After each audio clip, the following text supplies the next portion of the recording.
Hello and welcome to the Ballroom in Fenton. Thanks to ReStoke, that's Paul and Claire, for letting us use this wonderful room. This was one of Mr.D's favourite venues, he'd said, so we wanted to pay our respects and do this little tribute video in one of his favourite places. So yeah.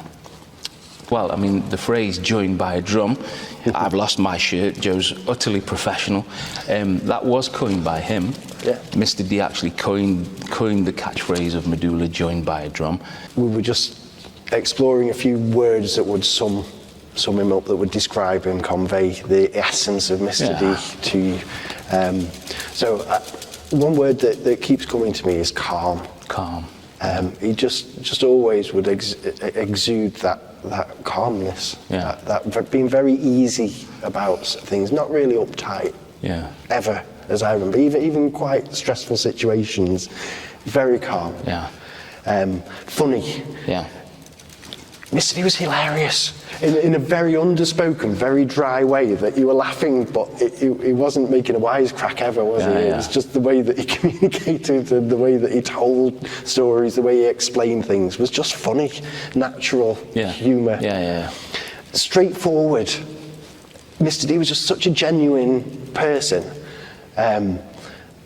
What you saw was what you got. He got no pretensions.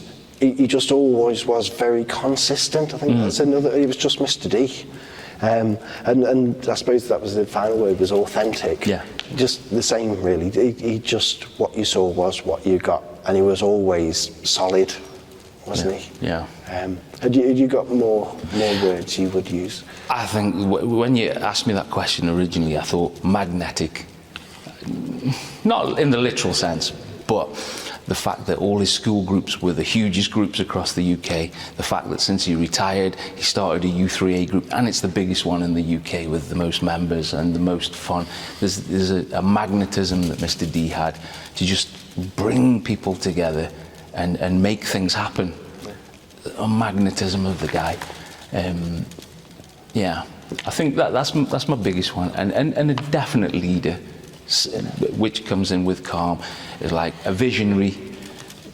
Stuff would just make sense in the moment, that would just be the best for everybody and benefit everyone. So a visionary as well. And tying in with that inspiring inspiration, so many people were touched by that magic and actually came out of themselves in a way that they almost shocked themselves. It was like, how did that happen? And that was his magic. Everyone has a story of how they thought they couldn't do something, but Mr. D talked them into it somehow, and they're not quite sure how it happened, but they're so glad he did. You know, U3A said, I've never played an instrument and I'm in my 60s. Didn't matter. Now you're playing on stage with a touring African artist from the Gambia. I never did a musical instrument at school. Doesn't matter, you're playing at Symphony Hall next week. And that's a man who could make people believe and achieve things that they probably wouldn't have done without him. So I think one of the things, especially early on, probably a key thing for us was, at the time of starting Planet Sound, I mean, we were based just across the road from here, weren't we, in Fenton? That's right. So two of us actually lived in that building, but we had a small studio set up there. We had really no route into any schools. I remember we were calling so many people, we were trying to get work, just the musician struggle. And I think it's fair to say, Mr. D was the first that was open-minded enough to let us in, because there weren't loads of djembes all over. Like now, a djembe is really common in the last 20-odd years. But at the time, I mean, I think Drum Camp, which was one of the big festivals, that was only just starting. That was in East Anglia. It's not the scale of what it is now. It was, Gary Newland in the fit, so he was very much getting started as well. Just to set the scene, a djembe wasn't a common thing. So for a teacher to just go, Brill, come in. I see what you're saying. Come and have a go. And from there, it was like, not just a proving ground for Mr. D, but for us, we could show what we could actually do in a school and work with a teacher, and everything kind of exploded from there, didn't it? It's about, to start off with, it's about having that track record, isn't it? Once you've established... We had no credibility. We didn't even know if we could do it. We just knew, we thought we could, but until we've been tested, we don't know. And that's, I think, something I'll always be grateful for. And I think, like, how long could we have held out as musicians, earning no money, having no reputation, having no way in, and you know, most people will say, oh, Mr. D gave me this, I learned that from, that was, I think, my biggest, remember I had to do all the books and the accounts, and so I was under a lot of stress. So with your business degree? With my business degree, That's it didn't help us if no one gives us a chance. You did also help Mr. D keep the books for Madula as well. Well, it's only fair. It's only fair given. But did Mr. D enjoy those meetings? I think sitting down and going through the numbers with you. I think he liked that IPA number 10 or whatever it was, and he'd nod, and then I'd just do it for him. But to, on a serious note, it's like who knows what we'd be doing if we hadn't met Mr. D at that time. This was the catalyst. Yeah, that's a great word. All of those things we mentioned, the carnivals, the symphony hall, because through doing those and then getting the documentation of those and be able to share the successes of those with Steve and with what Madula was doing, it enabled us to work with literally hundreds more schools over time. But this was the now people were calling gateway. us. Now people had seen what we could do, and I always feel we owe that. You know, I'll always be indebted to Mr. D for giving us that chance. You know, no matter how good you are or how hard you work, you need someone to give you that chance, and I think Mr. D was that for us. 100%. Yeah. Respect to Mr. D. Yeah. Should we move on to how we met Mr. D? And yes, I think we should.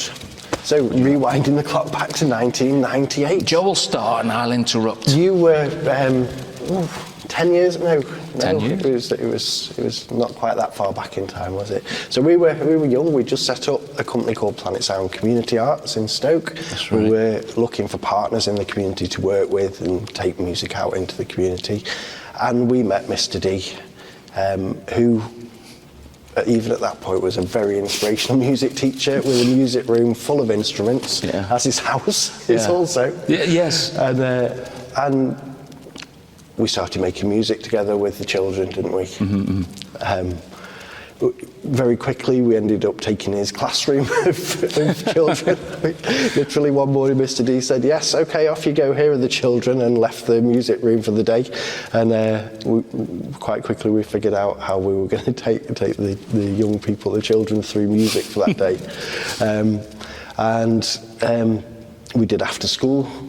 That's right. Drumming and dance, and we did carnivals and we did performances, and from that first meeting, very quickly we were making music every week and doing big performance projects shortly afterwards. It was a natural click, wasn't it? Yeah. It never felt, I don't know, never felt like we had to get to know Mr. D. It just felt like from the first meeting, it's like, yeah, this works. Not that you can read minds, but it was just like, yeah, I know what he means, let's do it. He knew what we'd mean, and it just very natural fit, which just shows probably why we worked together for so long. Yeah. I think Mr. D was always looking for something new, something special, something inspiring. I mean, that's the word that kept coming to me. Yes. About Mr. D was what an inspiring person. Really for thousands and thousands of people. And his music, his way of making music, his way of drawing out the music out of other people was part of his magic, wasn't it? Yeah. I mean, Newcastle Carnival was pretty big as well, wasn't it, at the time? The parades through the city centre, and I remember Paul and a lot of the ReStoke founders were part of that as well. Yeah. So, yeah, Mr. D was involved in all that right from the beginning. One of my fond memories of that, we met in Stubbs Walks, a little tiny park in the middle of Newcastle, and we'd be there in the morning, maybe 8:30, 9 o'clock, and it'd be quiet, people walking their dogs, and then bit by bit children would arrive, more children would arrive, parents would arrive, costumes would arrive, drums would arrive, and suddenly this small space was filled with hundreds of people ready to dance and drum. We had artists staying with us from Brazil, coming out in all of their costume, ready to lead. And then Mr. D strolled up with his umbrella and his shorts on, and I was like, right, are we ready then? But I remember that moment of Mr. D coming up with his umbrella and just checking we're ready after several hours of getting everybody in costume and drums and lined up ready to go. So yeah, that was Carnival. Yeah, and looking back, I think it's fair to say all those young people and that school, lucky that they had someone like him, because I think one of our things of setting up music could still be quite dry and delivered quite, formulaic, in a formulaic way.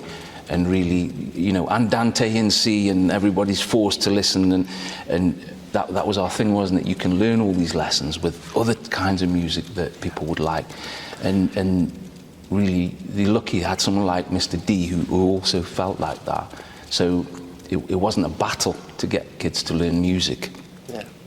So the drum was so accessible, and it was a way in that was a different way in, wasn't it, in terms of music making? Music being for everybody. Not because again at the time, and we sat, didn't we, and he said, look, if you've not done a flute or trumpet or something as in primary school with the peripatetic, you can't do GCSE, you don't have an instrument. But with the drum, and we figured it with all the curriculum, you actually do. You can play in an ensemble, you can play a solo piece, it's tuned, so all the listening skills are there. And again, there's a lot of work that, I mean, we just had that enthusiasm, but so did Mr.D. He didn't have to do any of that. He'd still have been paid the same. He'd have still been, you know what I mean? But that pulled him. He wanted that for people. I think that's the thing. He wanted, he could see it. I mean, we all shared that vision, but he really wanted that. And I think even if we hadn't met us, he'd have found a way to do it. So I feel really lucky as well. That we got a chance to work with him in that regard. Very much. But, It was always building and moving, wasn't it? So very quickly the music department had a recording studio. That's right. And then all of the children would then have high quality recordings of their coursework pieces. And then this is, you're right. So I said I'd interrupt, but that's before that was normal and cheap to do. So, like, it sounds this almost is back like... in the time when in primary school you were lucky if you had a percussion trolley that got wheeled out once a week. Stuff on wheels, what was it called now? A Husky-Doo?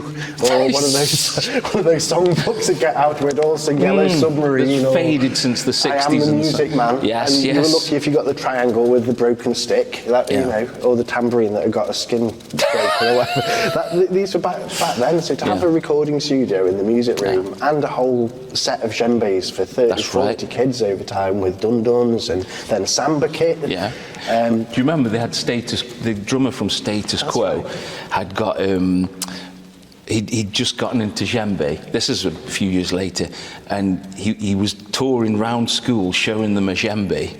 And he turned up there, and Mr.D goes, "Oh yeah, we've got loot," and he pulled open the cupboard with hundreds of the things. Well, the store cupboard was something special, wasn't it? So the music room was laid out. There'd be congas and hand and stick drums and really massive keyboard, wasn't there? PA system, keyboards all the way around the edge of the room, and then there was a little stage, if I remember right, with a drum kit on it. And then in the corner of the music room there was a door, and you open the door, and it was just floor-to-ceiling shelves with hundreds of drums packed in there. So I can imagine I'd love to see Mr.D play Tetris, because that's like master storage skills. Yeah, and all the bags and for the drums and numbered kit, and it was quite amazing, really. But for back I swear there's 10 of him, because I don't know how he do all this stuff. You know, I can't fathom how does he do, one man do all this.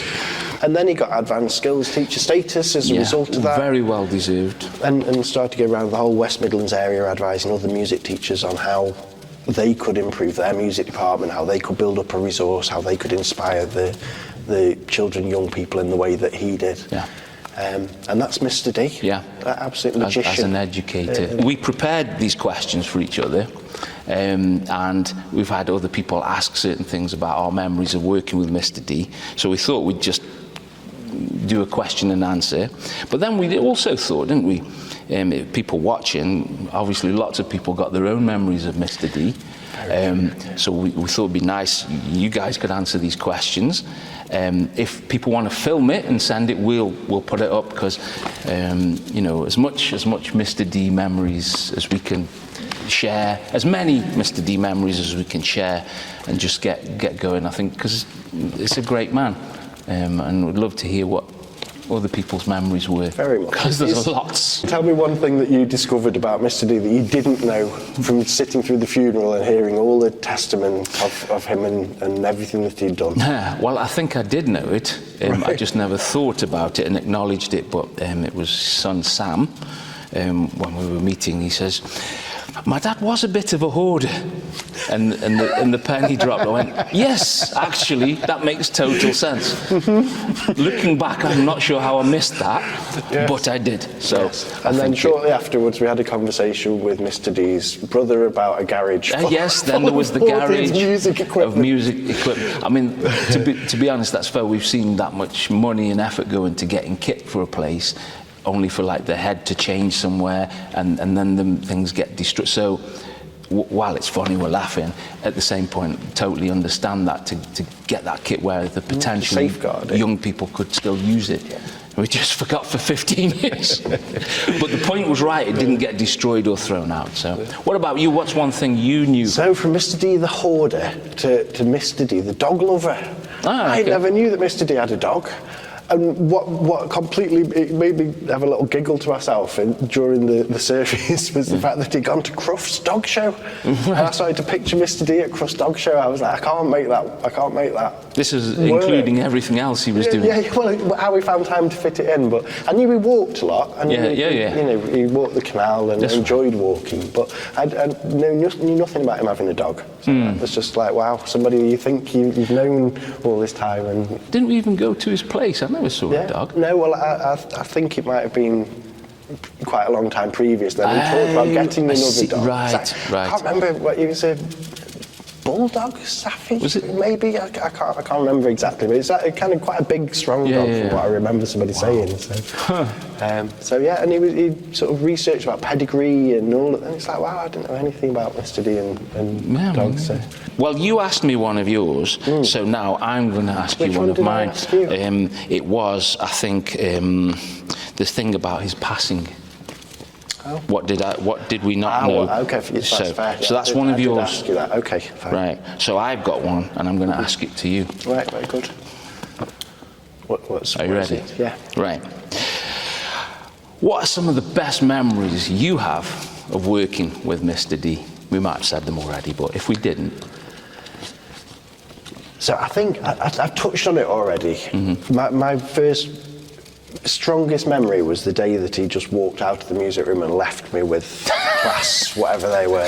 Like, is that a good memory? What we call third years. I did say best, so is that... Yeah, well it was, because that was the start of something that went ongoing. I was told, do not fill in the register on the computer.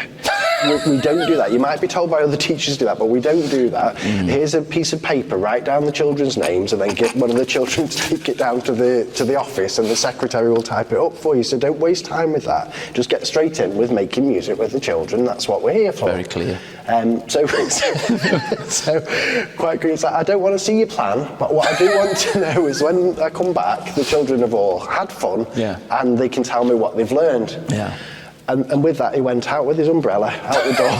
And I'm sat with 30 young children all looking at me going, okay, what do we call you? And then from there, it was like, oh yeah, we're not Mr. this. You are Mr. though. I am Mr. Will, yes. Confusingly, you're not Mr. Sheriff. I know, it's good, isn't it? So I was just Joe. I've always been just Joe. Just a Joe. I'm Joe. Very good.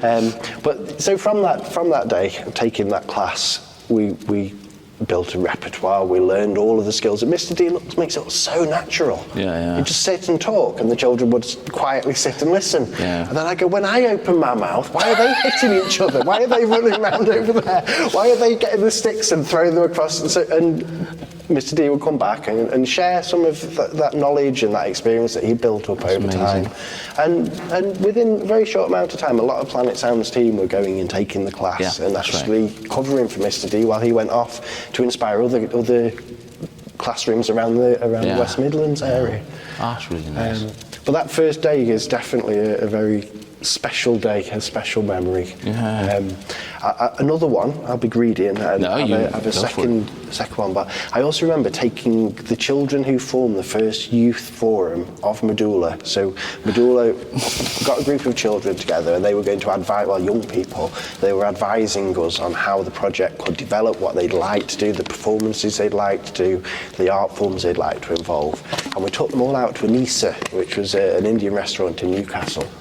And took them out, very grown up, everybody ordering drinks and food, and we sat around, and then one of the young people had to minute the meeting. That was very important. I think I've got them still somewhere. We signed the Constitution with all the young people signing up to the roles that they played, and Mr. D sort of presided over the whole table. In his shorts, an umbrella. I'm not sure. I can't remember that detail. I think it would be. We can assume it, yes. can't we? Yeah. And the hat. Go with the what legend. Hat would he have had on this occasion? Yes. The usual. I don't know what they're called. I think a straw hat. On straw this hat. Yeah. I don't think it wasn't. He deviated. The cap came a little later in time, I think. Okay. But that was a very special thing, taking the young people out, treating them like grown-ups. Yeah. And giving them some responsibility of Madula. And I think Mr. D took great pride in that. That whole sharing it and sharing the responsibility, and it's about being in a community as much as an individual, isn't it? It's about teamwork. So that was another really special memory, was that meal. It was Christmas time, actually. This sort of time of year. Yeah. Well, how about you? One of mine, I think I've got to go with the Symphony Hall. Yeah. When we were there. Again, very similar to what you said about him rocking up to the carnival. Just very easy. I mean, we were there with, it was quite a big group, wasn't it? And then, just Mr. D handling it. Because, again, there were lots of other school groups there. It was a big orchestra with schools from all over the place, all coming together. It was a regional showcase, wasn't it? Yes, so it was quite like the whole a big event. West Midlands area. But just Mr. D being there, I don't know, just added a certain thing to it that, Mr. D's here. This is all good, that we're going to do well. And just that sort of feeling of contentment, I think, is one of the things.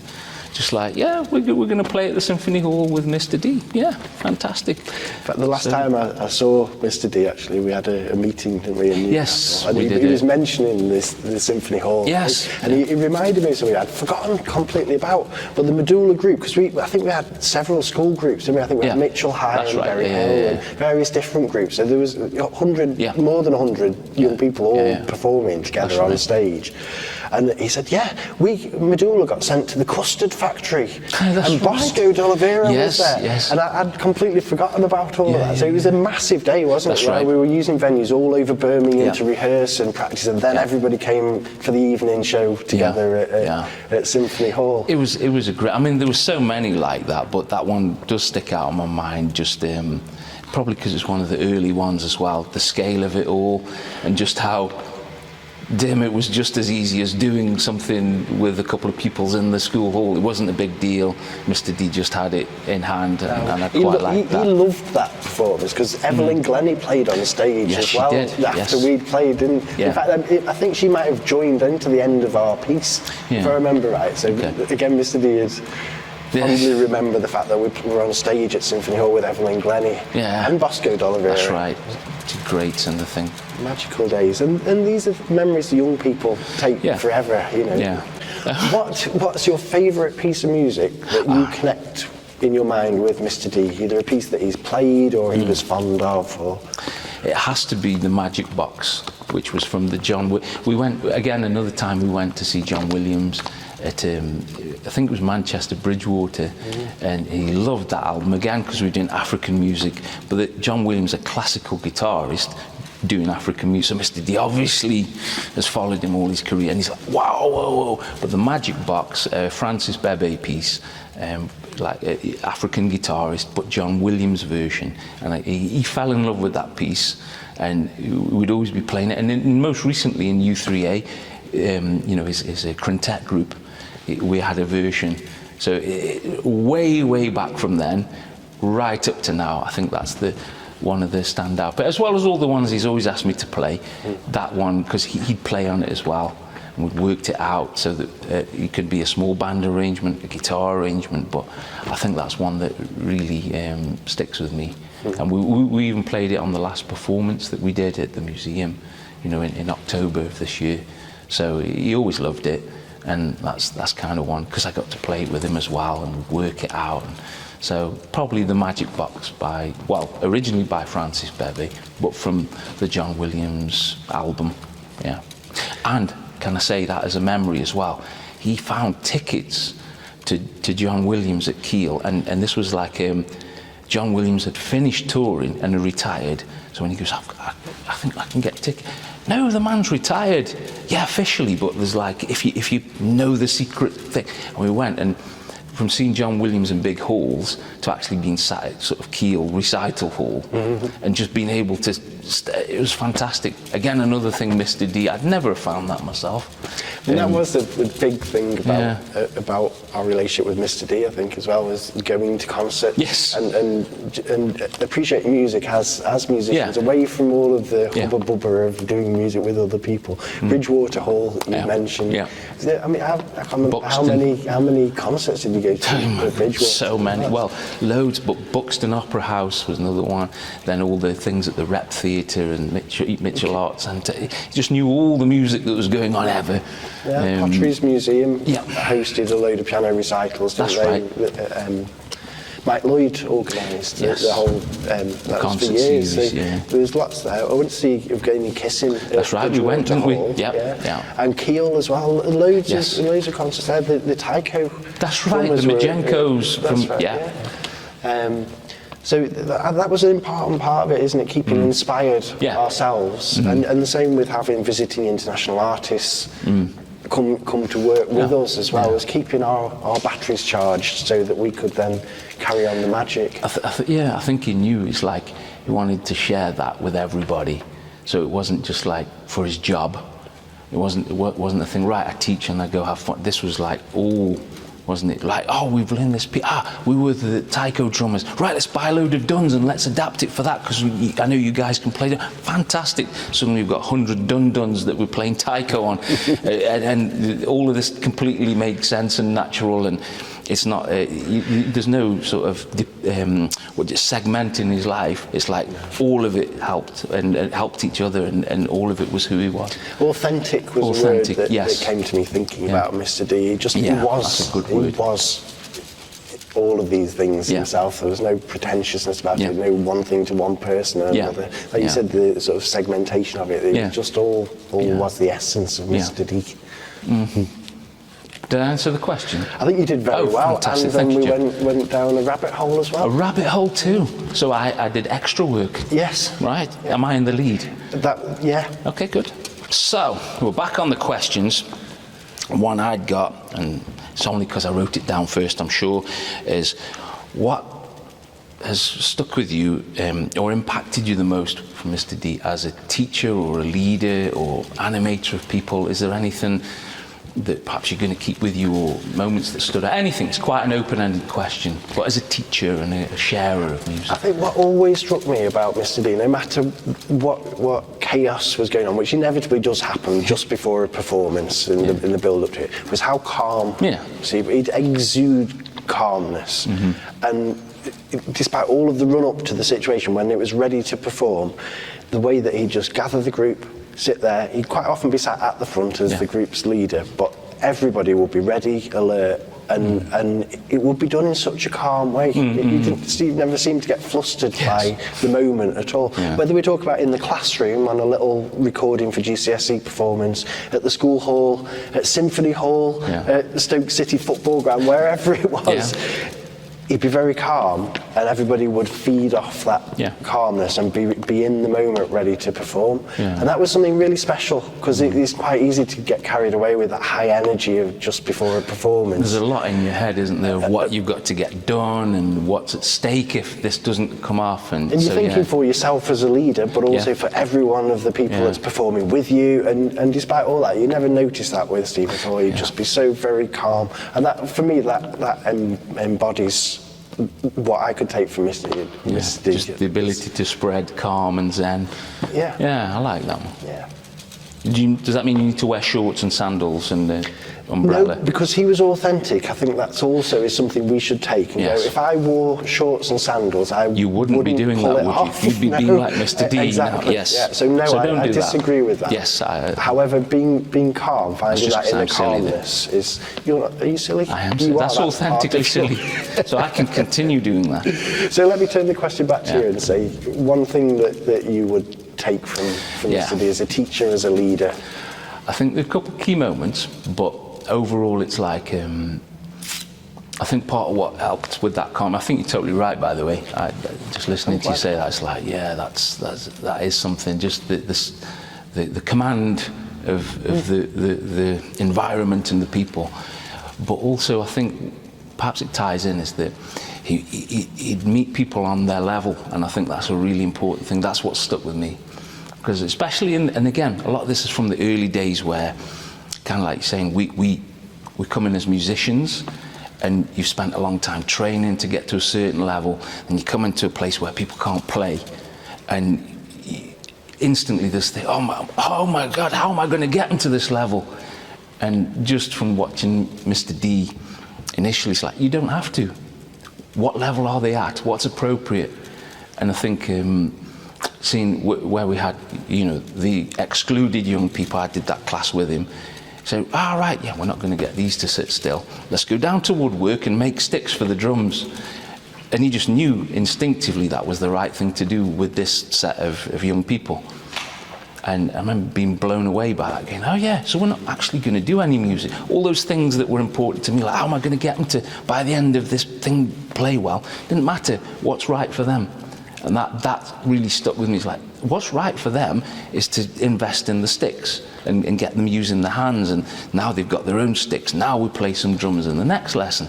And meeting people at the level that they can learn. Yeah. And I think that was the big thing. And I remember the first time I saw him do a drum workshop, and you have to lean the drum forward for the sound to come out through the sound hole.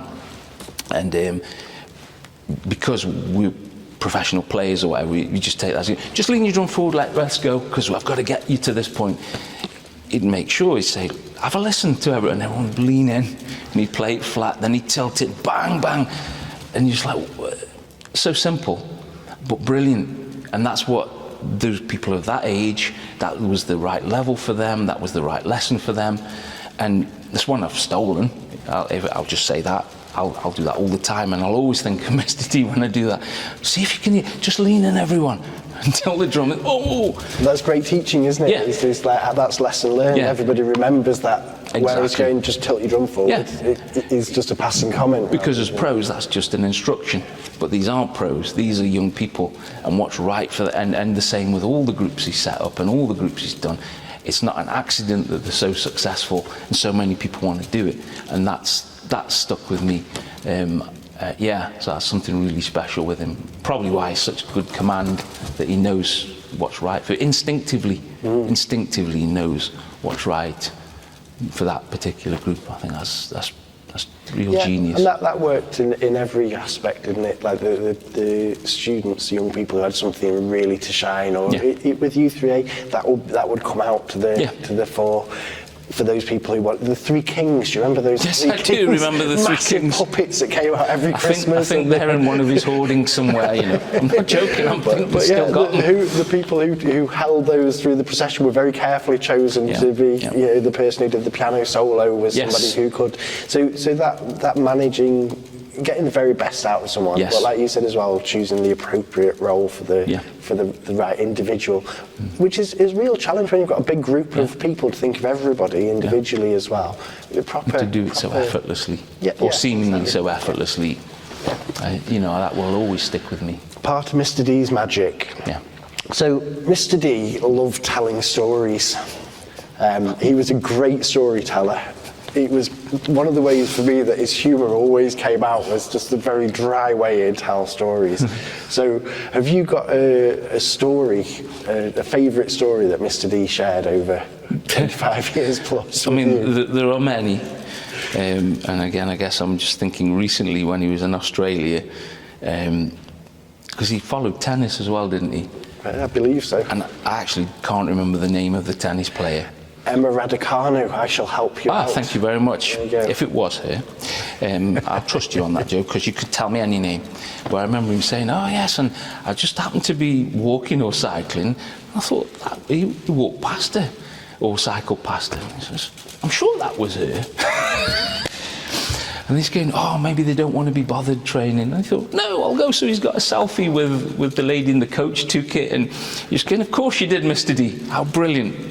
Like, you know, just to be able to just think like that. That was just a chance bumping into her while he was in making Australia. the most of his opportunity. I mean, what's the chances of that? He followed and was a fan and just happened to see her on the street and get a selfie. That's a good story. Again, I can't tell it the way Mr.D told it, if I'm honest. But it's similar. He regaled me with the tale, and it was fantastic. Yeah. The last time we met, the last time I saw Steve, he shared a story with me. This is what prompted the question. I was just like, what a great storyteller. Yeah. So I think you'd just gone to the toilet, or you'd gone to order drinks, and he started telling this story that went on all the time. You come back and it was still... It was weaving. But I'll tell it, I won't try and tell it in the way Steve did, but essentially... Steve and Mrs. D had been going to Lanzarote for many years on holiday, and bit by bit they met somebody who lived locally who handcrafted guitars. Yes. And he loved doing it, and he had no purpose for it, so he got this barn filled with handcrafted guitars, like hundreds of them. Mr. D goes, I really want to take one of these back to England. They go, no, they're not for sale. I won't sell them. So for years, this holiday, each visit, he's been working on how we could get this guy. Finally, that's persistence, isn't it? That's persistence. He'd managed to get, I'm not going to sell you one, but I'll give you one as a gift. Yes. So Mr. D was delighted. Then he looked at the postage to send it home and the insurance and realised it was ridiculous. And he was like, oh. So eventually, in the middle of the night, he woke up and he had this brainwave, and he got online and he found it was cheaper to buy the guitar a ticket on the plane last minute than to post it. So then he starts filling in the form to it, and he needs to give the guitar a name. So I think it ended up being something like unnamed item was the first and surname chair on the plane. And then he was like, he had to give it a gender, so it became Mr. Unnamed item. And then obviously when they get to the airport, he has to pick up the tickets, and then he was like, they were watching for me, and they were going, haha, we've caught this guy out trying to sneak a big extra hand luggage on the plane, we're going to charge him. And Steve quite triumphantly holds out this, he's like, no, I have a plane ticket for Mr. Unnamed item. and he had to strap the guitar in the seatbelt and brought it back. And the way Steve told this whole story, I'd got tears rolling down my face, and he was so proud that finally, after all these years, he'd conquered and won the guitar. You've got to give him his respect for that. It just reminded me, every time, pretty much, every workshop, at some point, a story would come out. And that would be one of the ways that Steve connected with everybody and just sucked them into the essence of Mr. D. And people then wanted to learn, they wanted to play, they wanted to carry on this convivial spirit, the energy that was created. Exactly. Do you, that guitar, I can't remember the tuning, I've had a go on it. This sort of smaller, almost not quite ukulele size, but the farmer he's a farmer and he handcrafted all these. Right, like you say, you keep coming back from Lanzarote, he won't sell one, it's not for sale, and he says, so I don't want to, because it sounds like bragging, but he shared one of my videos of that piece Kiko, and he says, and that convinced the farmer to actually gift him one. I missed that bit out of my I know, because that's about me. Recounting of the story. I don't think you need any I don't. boosting. I mean, I was nothing to do with the plane ride, so I just something. It was all about the story. And I spoiled it. That's great. Cool. Thanks for sharing that story with me. I think it's fair to say that Steve had a rebellious streak in him. Yes, that would be accurate. A little bit of a resentment of authority. I think he knew what he thought was important, and if he thought it was nonsense, he'd make sure he'd get round it somehow. And he was quite creative in his ways. It's impressive, very impressive. So, have you got an example that comes to mind of Steve being a little rebellious in his way of going about? I guess so. I mean, there are a few. We don't want to get anyone into trouble or sully his good name here. No. So let's keep it PG. Is that the current? Like I said, he was very creative. It was almost charming, wasn't it? But I just remember being outside. It was sunny. I think it was a weekend rehearsal for something, and I think a resident had stormed over, obviously, his wherever he'd lived from. This was in the school playground? We were outside the school, in the school playground, so obviously the houses nearby can hear some of the drumming. And this guy stormed across, and he started, you know, ranting. Oh, this we having to endure all. He was quite livid. Is a fair thing. And I remember thinking, right, so what Mr. D's supposed to do here as a teacher is say we're going to stop or calm it down, and he let the guy speak a bit, and then he just started telling why it was important that these kids get this chance, and you know, these people's got this chance, and what we were building to, a big performance at this. And as he started talking, the man goes, "Let me finish." Calm as you like. Mr. D goes, "Well, no, you let me finish." And then he carried on talking. Of the rehearsal continued. The man stormed off. I remember thinking, wow, you know, what I'd expected of a teacher would be to try and placate, you know, one of the residents and oh, we're so sorry, I'll send the kids home, they'll have detention. And he just wasn't having it. He's like, no, we've got to do this because this show's important, and think of these opportunities. And so that was. If I remember right, it was a carnival rehearsal. So we got like 50 kids. Yes, outside, it wasn't quiet. Parading around. Yes. Full of, you're really loud, and it was echoing off the school buildings. That's right. Yeah. It would have, you know, if you wanted quiet that day, yes, you would have been, you know, somewhat put out. But yeah, I thought that was quite a rebellious thing. And then, did we say the parking? Oh, well, I was just going to say. Were you going to say that one? Okay. Yeah, well, I mean, it was a perfect. As we arrived to set up the music equipment for Steve's funeral. Yes. We pulled up round the back of the church, and you turned around to me and said, "That was Mr. D's favourite parking spot," and pointed to a garage with a big sign across the front saying, "Do not park here." 24-hour access required. Do not park it. You know, anything that could make it. And it's like, guess where Mr. D would love to park, and that we almost parked there, didn't we? And should I park there? That out of due deference to Mr. D. But remember, as we say with Charm, while it was rebellious, he did ask because he wouldn't have, you know, if there was any danger, he wouldn't have done anything silly. He made sure that the people in the church had okayed it. Yeah. But it's just the idea that the thing that so clearly says don't park, he just puts it there and carries on his day in his shorts. Yes. All right. So moving forward, we want Mr. D's memory to be kept alive, a solid legacy. We'll never forget Mr. D, as I hope you've seen from all our memories. But something really tangible that we helped the family set up was the Steve Dawson Memorial Fund.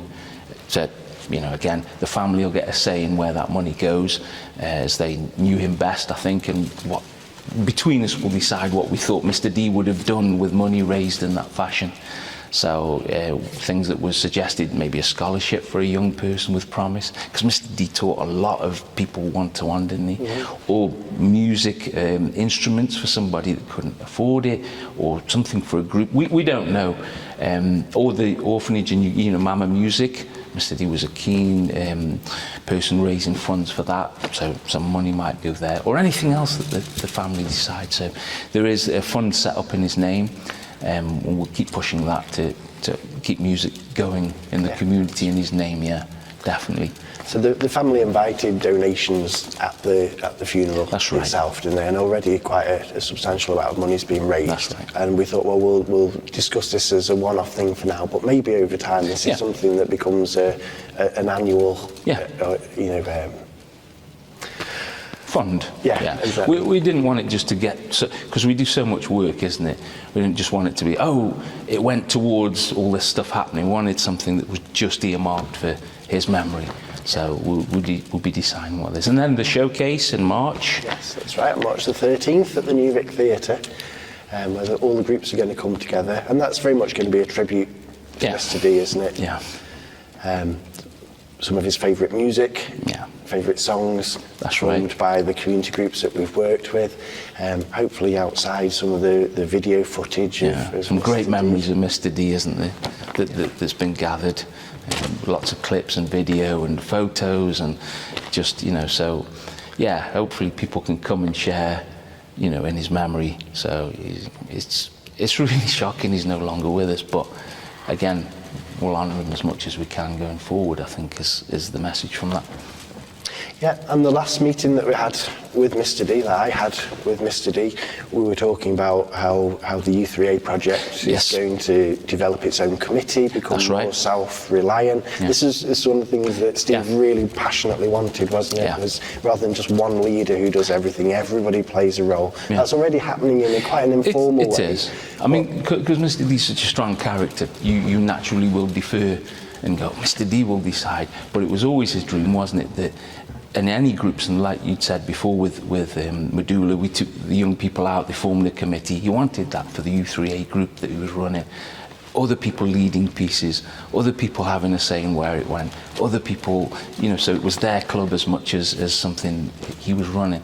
So we're committed to making that happen. Very and this is full circle, and the intergenerational aspect of everything is so comes to time and time again, really. We were talking before about the youth forum, yes. setting up with Madula really at the beginning, and the young people playing an organising role, and in performances, but in the actual group as well. Mm-hmm. And this is really similar with U3A, isn't it? It's that, the same vision. Empowering of the group. And also giving it some sustainability. Mm-hmm. Madula's actually still here. Yeah. From 1998, and this will set the U3A project on a journey to carry on going in Steve's absence. Yeah. And in his honour as well. Totally, then it's part of his legacy, isn't it? That it's not just in the moment, it's actually that long-term vision of being sustainable too. What a man. Yeah. Have we a final message? We just keep going, don't we? It's going to be really hard as the remaining two directors of Madula. The conversations we've been having, there's a big hole, and it can't ever be filled, because Steve was unique, and what an amazing energy. But I think we're both committed, and it sounds like the U3A project are also very, very committed to continuing the legacy and continue. And that's what Steve would have always wanted, isn't it? The music lives on. Yeah. Yeah, there you always go. about more than all of us, The music lives on. The music lives on. Thank you, Mr. D. I think that's a fair thing to say as well. Yeah, for everything. So this poem's from the order of service from Steve's funeral, and we thought it was a fitting way to finish the podcast and share this with everyone who's really missing Steve right now. It's called When Tomorrow Starts Without Me. When tomorrow starts without me, and I'm not there to see, if the sun should rise and you find your eyes all filled with tears for me, I know how much you love me, as much as I love you, and each time that you think of me, I know you'll miss me too. So when tomorrow starts without me, don't think we're far apart, for every time you think of me, I'm right here in your heart.